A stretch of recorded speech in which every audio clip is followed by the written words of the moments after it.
Napakasimpleng tignan at hindi masyadong magastos itong niluto naman natin. Simple lang yung mga regados na ginamit natin pero parang mapapataob na naman natin yung isang kaldero.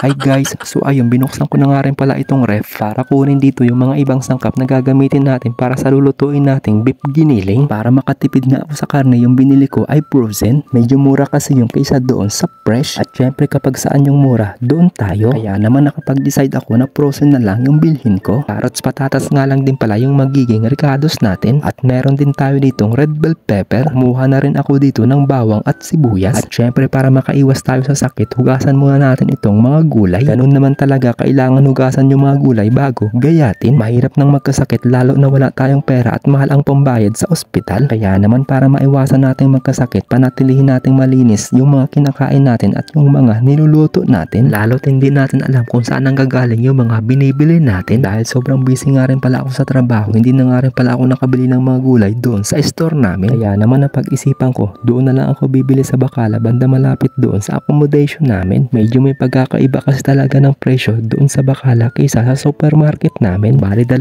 carrots at isang patatas nga lang din pala yung binili ko. Tapos isang pirasong red bell pepper. Tapos ang binayaran nga lang din pala natin dito ay 5 real. O diba ang laki ng diferensya kapag sa supermarket ako bumili. Pero yung giniling na frozen sa supermarket ko yun nabili. Naka-promo din kasi yung kaya ayun bumili agad ako ng 2 piraso. Gusto ko pa sana haluan ito ng hotdog. So sa pagmamadali ko hindi na ako nakabili. Kasi pagdating talaga sa uwian mabilis pa sa alas 4. Yung tipong parang maiiwanan ka ng sasakyan. Pero actually guys, meron din naman kaming sundo. Kaso nga lang kapag nagmamadali yung driver namin, kapag saktong uwian ay dapat naka-ready na. Mabuti na nga lang din dito sa pinagtatrabahuan namin hatid sundo sa trabaho. Yung walang kahasil-hasil para mag-abang ng sasakyan. Ma-share ko nga lang din pala guys, yung nagtatrabaho ako sa Pilipinas. Grabe, sobrang pahirapan talaga kapag papasok ka ng trabaho. Dahil minsan kapag papasok ka ng trabaho ay talagang punuan yung sasakyan. Minsan nga sa sobrang punuan na ay talagang standing ovation ka or nakasabit ka doon sa malapit ng pintuan. O diba kapag nahagip ka pa ng ibang sasakyan ay di kasalanan mo pa. Alangan naman isisi mo doon sa sasakyan.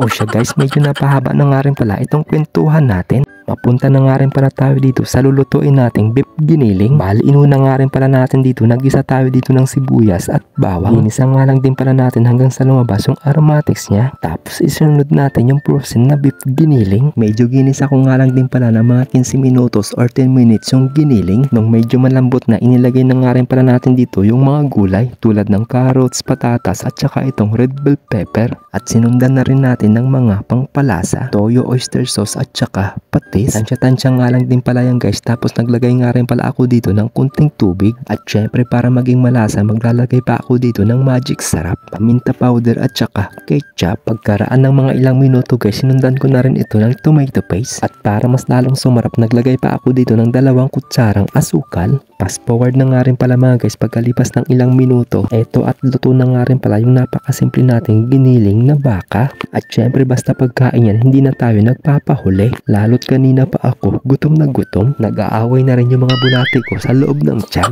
Kaya sabi ko kanina habang nagluluto, wait lang kayo dyan dahil makakain din kayo niyan at huwag kayong mag-alala. Lahat kayo makakakain. Grabe guys, sobrang sarap din pala itong luto natin. Napakasimple lang yung mga recados at hindi ko ina-expect sobrang sarap pala. So ayun guys, hanggang dito na nga lang din pala ang mini vlog natin. Thank you for watching. Bye bye!